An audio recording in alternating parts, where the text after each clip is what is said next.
say that the diagrams of what? First Kepler's law. You have any questions about first Kepler's? I think that if you keep these diagrams, remember this is the focus. So let me just explain now. Okay? So the path of each planet, the path of each planet, the path of each planet, say with me, the path of each planet about the sun is an ellipse with the sun at one focus of the ellipse. Sun now is one focus. This is another focus. This is the center of the ellipse. This is the major axis. This is the minor axis. These are planets orbit which is the ellipse. Okay, so that's the concept of what? Of Johannes Kepler. Okay, fantastic physicist. Again, from this first law, you get a new terminology which is called the orbit. Have you ever heard the word about the orbit? Possibly yes, in geography, during your 4-month studies. But what is the orbit? So the question again, you write the number of the question. What is orbit?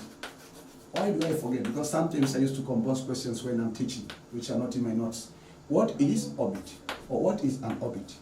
So orbit, we say that, is a path.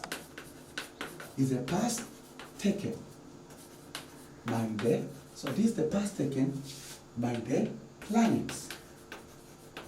By the planets, okay? By the planets when they revolve around the sun in the solar system. So you have planets orbits, you have satellites orbits. So this is, when you say that we define this perspective of the planets, it means about natural orbits, because you have natural orbits and artificial orbits. That are the meanings of orbit. So now, allow me to go to the second Kepler's law, which you put in brackets, law of area. So now we are going to the second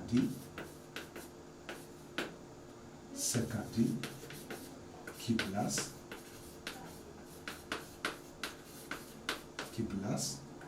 law of what? Of gravitation. Of gravitation. So again, we have a question here. State the second Kepler's law. How do we state? It is stated that each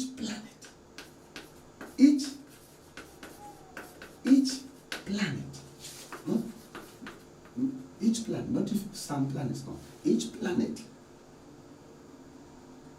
moves in such a way that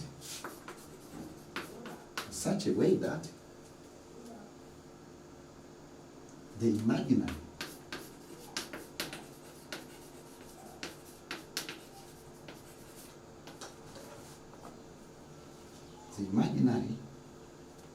line,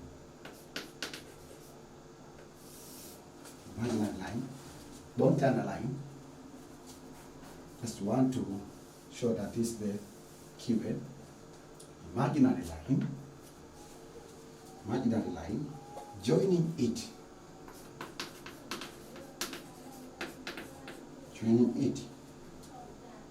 to the sun.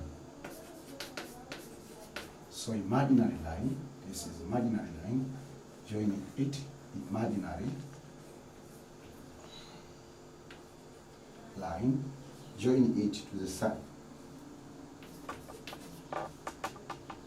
Sweeps, sweep out,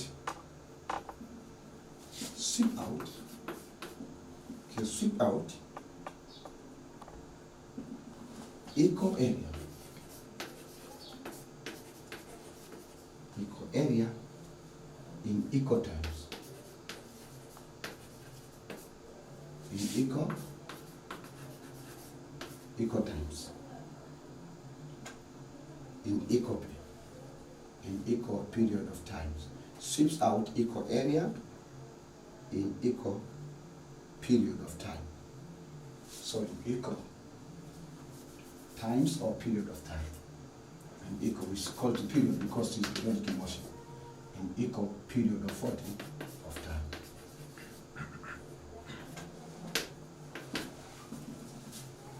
This is how we state the second Kepler's laws. Again, we say that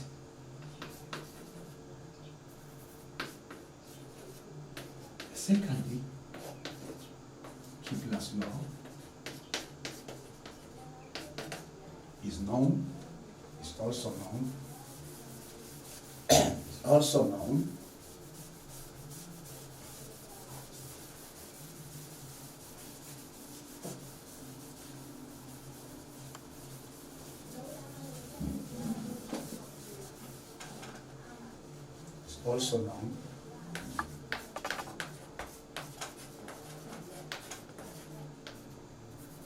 known as what? Law of area. So this is also known as what? Law of area. So let me explain it to you. This law states that each planet moves in such a way that the imaginary line joining it to the sun, means from its orbit to the sun, sweep out equal area in equal period of time. Okay? So this is just like a supplement law to the first law. Remember that all these three Kepler's laws guide the motions of 40 of the planet revolving around the sun. Okay?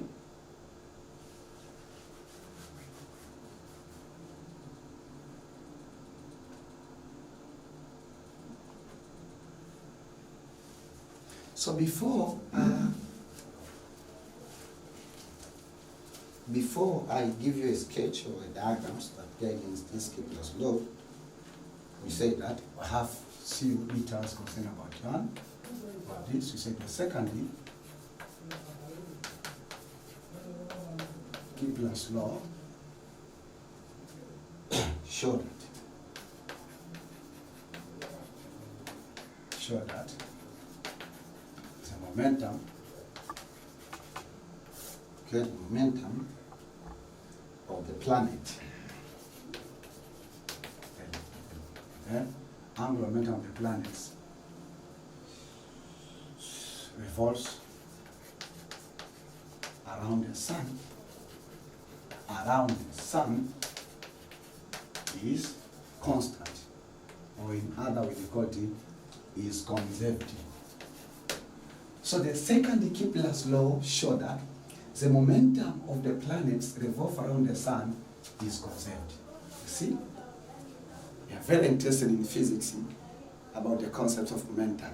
It's a very, very important concept in the world of physics.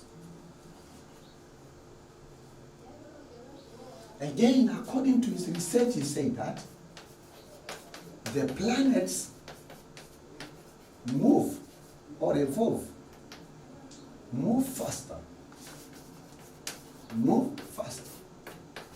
when the planet, let's say one, moves faster when it is closer to the sun. It is closer to the sun, and vice versa. And vice versa. And vice versa. What does it mean? This is the meaning. Kepler's law, very interesting. It's not tough, it's simple. For example, listen. Suppose that in this orbit we have a planet revolving. This is the planet. Right? So when this planet is at this point of the orbit, then it will be moving faster, right? Compared when this planet is at this point, where it is far from the sun. Remember, this is the sun. So according to this sentence, Kepler said that when the planet is closer to the sun, move faster, right? And then when it is far from the sun, then move slowly. Okay? That's very interesting. If you have questions, don't hesitate yourself to ask in the comment section. Many planets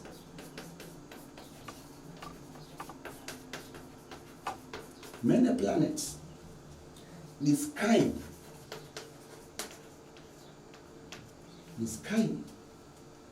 an elliptical path.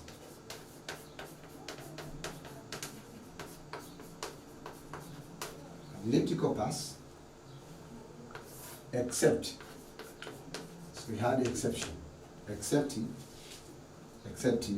two planets, which are this. So you can find the question, mention two planets which do not describe an elliptical motion. Mercury, which is the first planet, and Pluto, which is the ninth planet. So the homework questions right now, this is the homework for you. So if they don't listen, I'll just, it is oral, I'll just speak it. The homework is this. If Mercury and Pluto do not describe elliptical paths, then which path do they describe? Circular? Or which one? So tell me. So go and find.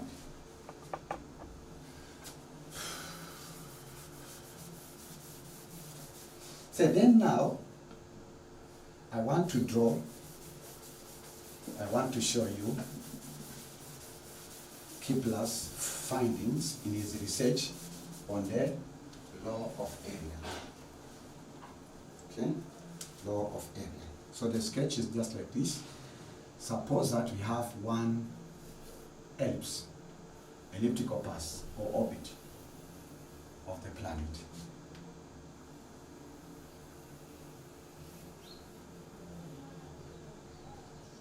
Then we have, this is the major axis,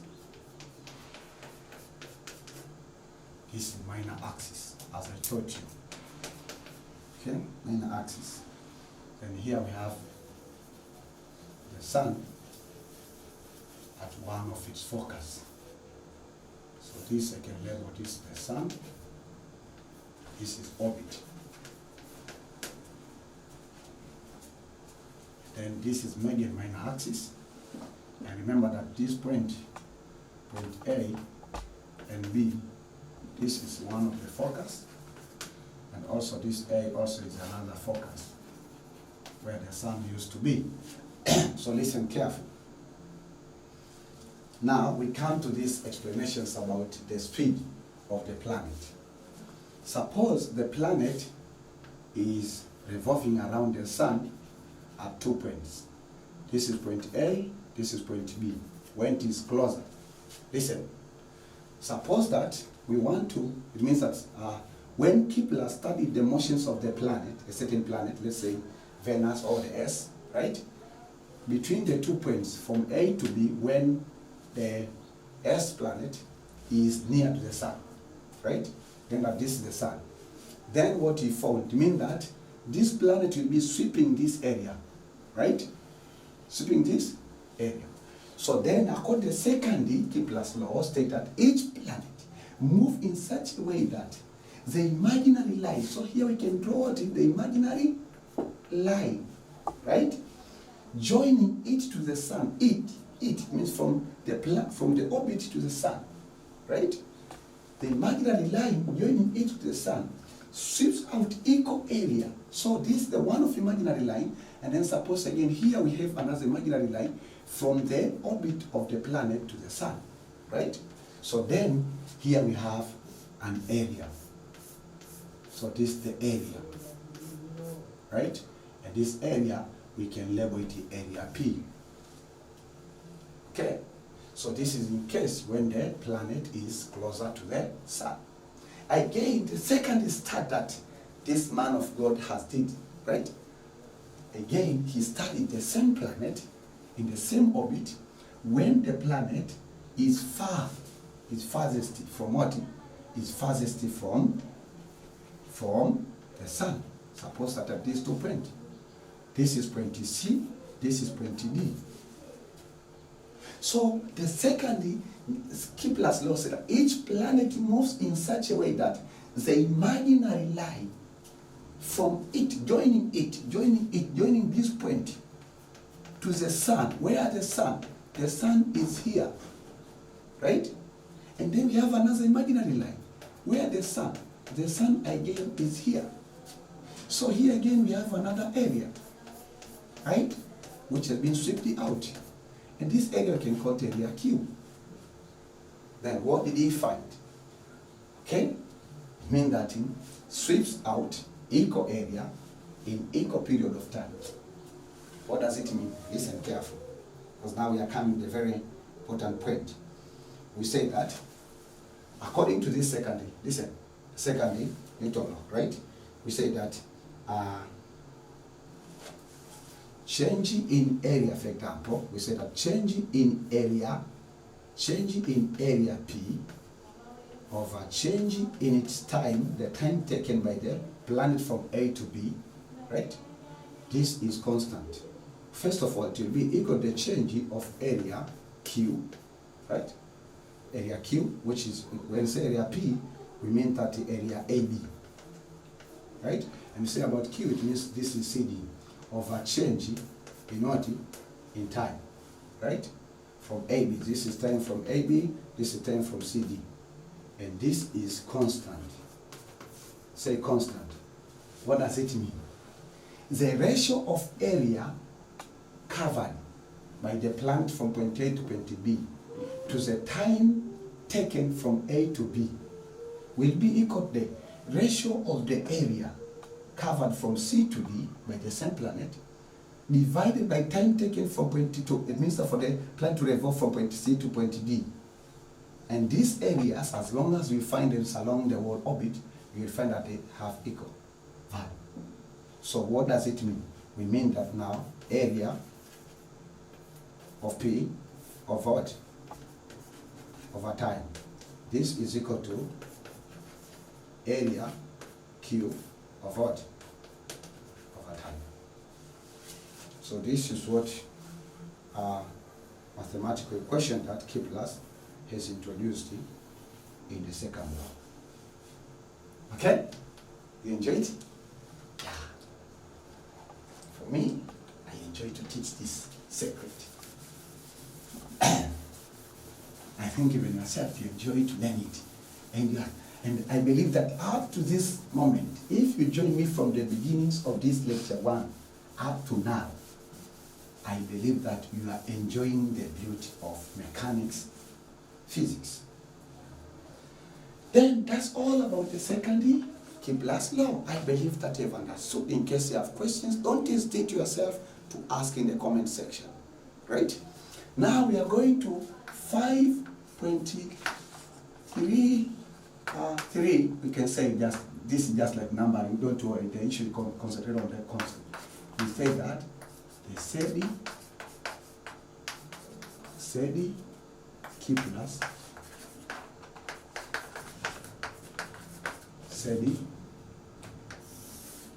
Kepler's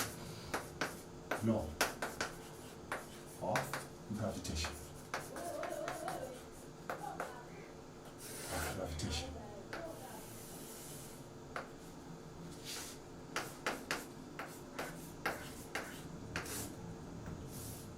Say the SEDI Kepler's law of gravitation. This, in physics, we call it also law of period. This, in bracket, we call it the law of period.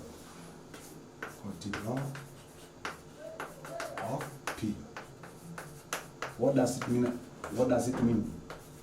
What does it mean about law of the period? This law explains to us about the period of a planet or an artificial satellite to revolve around the sun. Right? The first one, law of area, That's the first one, law of orbit. Second one, law of area. Third, law of period. Okay? Very interesting law. Very interesting law. Very interesting. And you have mathematical equation. Just like this case. If you go to the further astronomy, study astronomy, you'll find these mathematical equations a lot. Okay, so the question state the steady Kepler's law. Okay, so this is the way that the Kepler's law state that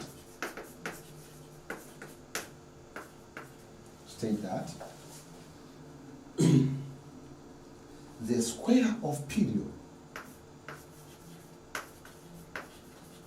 the square of what? Of periods. The square of period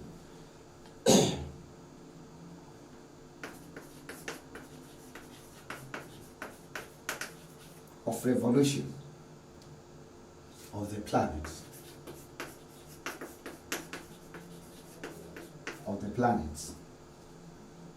About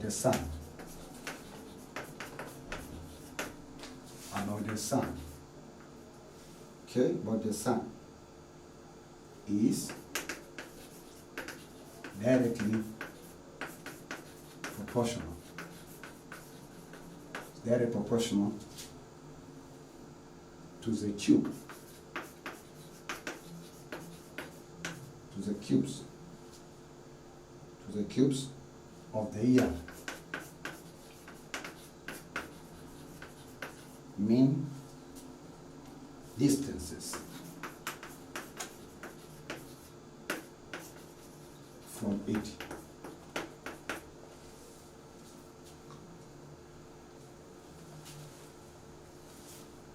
Let me explain, then I'll go to the drawing.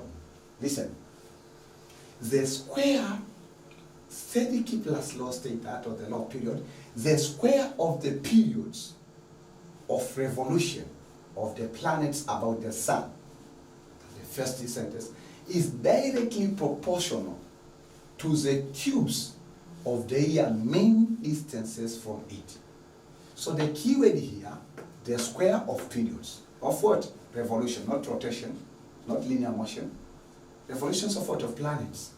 About what? About the sun. Is what? Directly proportional to what? Cubes of not what? The year mean, not the year distances. The year mean distance means that we have we need statistical formula to calculate the mean distances from what? From the sun to the planet. Why? Listen carefully. Why do we need mean distances? Listen. This is the sun. This is the planet. Suppose that we have a planet at a certain point, right? So if this is the planet, for example, let just me explain here, however that I will be using. This is the planet. Or let me just say, mean that the sketch, or mean that description changed and it's still changing right now, but this is the world of technology. The technology is actual that brings a lot of changes, no need for you to to travel to look for something else, while we can use the digital technology and then send the message to you. Thank you very much for watching. I think that you enjoyed. I would like just to say that bye-bye. May God bless you. See you in the next lecture of Gravitation. Goodbye.